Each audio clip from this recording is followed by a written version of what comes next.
Bonjour les amis, nous sommes fin septembre. Donc 2 jours après la question qui était est-ce que l'abeille noire est économe, on a compris, l'abeille noire est quand même bien plus performante en fin de saison pour accumuler du miel dans le corps de ruche avec le peu de fleurs qui restent avant bien entendu le lierre. Il faut toujours penser que le lierre c'est une mielée, mais elle peut être aléatoire. Si l'hiver est rude très rapidement, avec un automne qui démarre fort, malheureusement le lierre risque d'en pâtir. Donc il faut toujours être attentif. Alors je dirais que l'abeille noire est bien plus économe, mais je pense que c'est gentil en fin de saison que la buck, même si la buck a une réputation bien entendu de fabriquer plus de miel que l'abeille noire. Nous pourrons le découvrir l'année prochaine, la prochaine saison. Je dirais avec les noirs, j'ai fait une voire deux hausses de miel cette année, pourtant avec vraiment une saison très très mauvaise, mais 1 à 2 hausses de miel cet été sans aucun problème. Donc l'abeille noire peut quand même être, je dirais, peut emmagasiner 20-30 kg de miel, 40 kg de miel par ruche, par mielée, c'est pas impossible. Mais elle est quand même moins réputée que la buck. Bon, en tout cas, moi, à mon sens, à mon avis, après chacun fait ce qu'il veut, il y a plus de buck à vendre en essaim que... alors, il n'y a pas que les bucks, il y a de l'arnica, etc. Mais je dirais que la buck est plus en vue, et c'est vrai que c'est traditionnellement une abeille plus docile, plus paisible au toucher, plus paisible à l'ouverture, moins sauvageonne, et c'est absolument pas péjoratif dans ma bouche, que l'abeille noire. L'abeille noire a une réputation parfois quand même d'avoir un sacré caractère. Alors bien entendu, on essaie de les ouvrir plutôt en temps ensoleillé, lorsqu'elles travaillent, plutôt que dans des périodes de pluie ou d'orage ou autre, bien entendu, ou avec un soleil qui a du mal à percer. Il faut éviter de visiter les ruches à ce moment-là. Mais traditionnellement quand même si vous avez vu sur les vidéos, je suis assailli d'abeilles à un moment donné.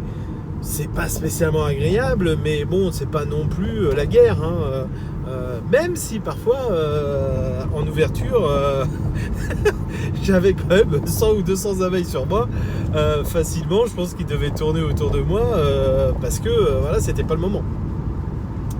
Donc c'est l'abeille noire, à mon avis, je vous donne mon avis, est une magnifique sous-espèce, est une sous-espèce à promouvoir au maximum avec le moins d'hybridation possible. J'ai la chance d'en avoir 8, j'espère en avoir plus l'année prochaine.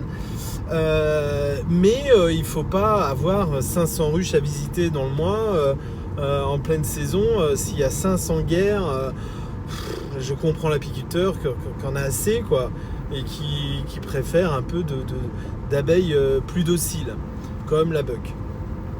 Mais pour des personnes, des particuliers, il faut savoir que traditionnellement, avant qu'il y ait du sucre qu'on ait massivement dans les magasins, le sucre était rare, donc c'était plutôt le miel.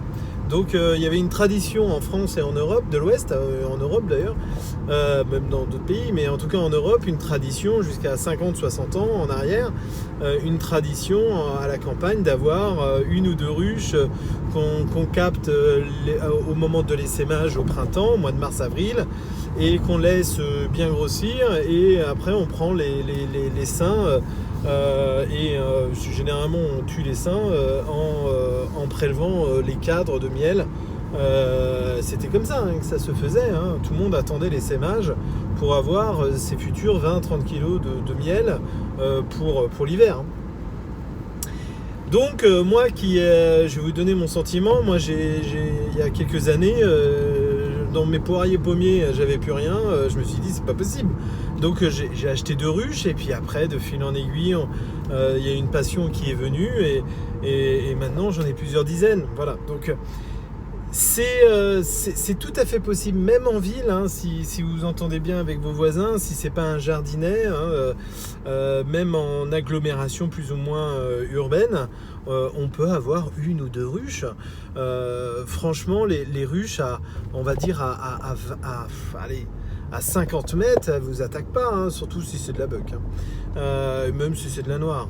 Moi, j'ai eu longtemps quelques ruches à Morlaix, pour tout vous dire, et les voisins savaient que j'avais des ruches, mais j'ai jamais eu aucune plainte, hein.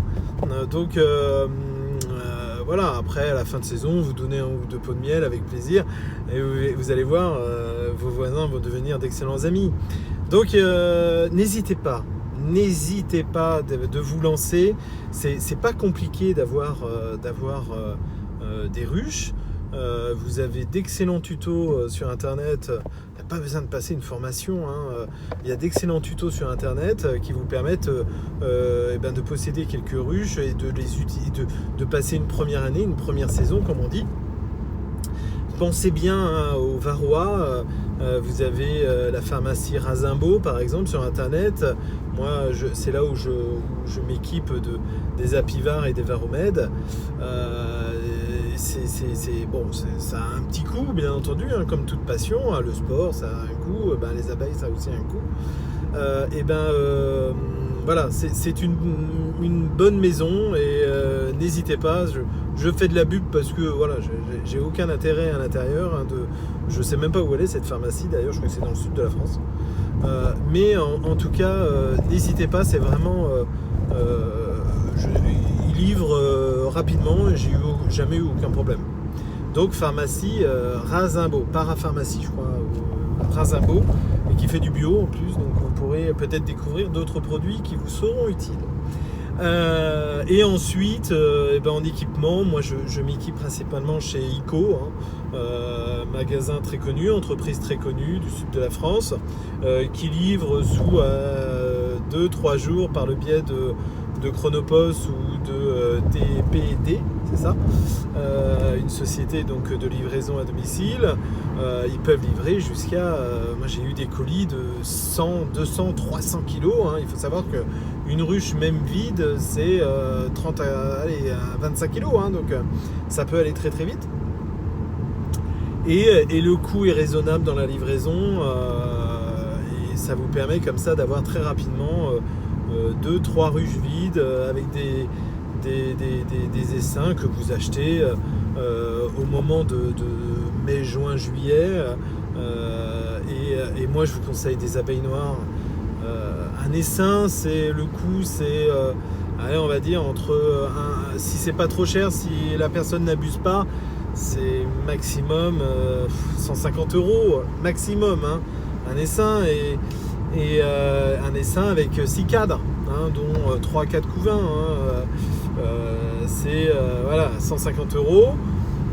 Alors il vous fournit pas la ruchette, hein, c'est à vous d'apporter la ruchette. Il transvase l'essaim dans votre ruchette, et vous repartez avec. Vous n'avez pas spécialement de formalité. Alors normalement il faut déclarer vos ruches, hein. Après, s'il y en a 1 ou 2 juste pour l'essai, vous inquiétez pas, personne vous grondera, surtout si vous traitez le varroa. Voilà, sur le plan sanitaire, si vous faites le nécessaire, sérieusement, ça sera un excellent souvenir pour vous, une excellente expérience pour vous et vos proches, et vous fournir en quelque sorte du sucre naturel, qui est quand même le miel, et vous allez voir, vous allez en mettre partout. Moi maintenant j'en mets dans mon café, je me fais ma tisane le soir avant de dormir, ça me permet de me détendre. Voilà, dans les gâteaux, partout, et vous allez vite faire 10, 15, 20 kilos de miel, et vous serez vraiment très très heureux. Après, il y a des équipements chez ICO plus ou moins chers, donc je vous laisserai le découvrir, hein. J'ai également aucune action dans cette société, mais voilà, l'équipement chez ICO, et les varomèdes, les apivars chez Parapharmacie Razimbault, avec un Z sur internet. Moi en tout cas, c'est là où je m'équipe, et j'ai jamais eu aucun souci majeur. En plus, si vous avez un problème avec ICO, moi j'ai eu une fois où la livraison, et il manquait un élément, ils m'ont tout de suite crédité, ça s'est très très bien passé, il n'y a eu aucun litige, donc voilà, donc il il n'y a pas de souci majeur. Donc pour revenir aux abeilles, aux sous-espèces, moi je connais l'abeille noire et la buck. La buck, c'est vrai que lorsqu'on a beaucoup de ruches, c'est peut-être beaucoup plus agréable et beaucoup plus rapide. La noire est un peu plus sauvageonne, mais tellement plus passionnante à manipuler, même si c'est parfois un peu la guerre, tellement plus passionnante à voir évoluer une sous-espèce un peu sauvage qu'il faut sauver, hein. L'abeille noire est une sous-espèce en cours d'hybridation avec d'autres sous-espèces, et donc on perd petit à petit toute sa génétique qui est millénaire, hein. Donc si vous avez la chance de pouvoir acquérir un essaim ou 2 essaims d'abeilles noires, faites-le, surtout si vous en avez qu'un ou 2, faites-le. Et je pense que ça vous apportera satisfaction sur le plan du miel, un excellent miel, et satisfaction sur le plan écologique, sur le plan philosophique et idéologique de cette sous-espèce, qui vous apportera une satisfaction personnelle vis-à-vis de l'écosystème, vis-à-vis vous planterez peut-être beaucoup plus d'arbres fruitiers qu'auparavant.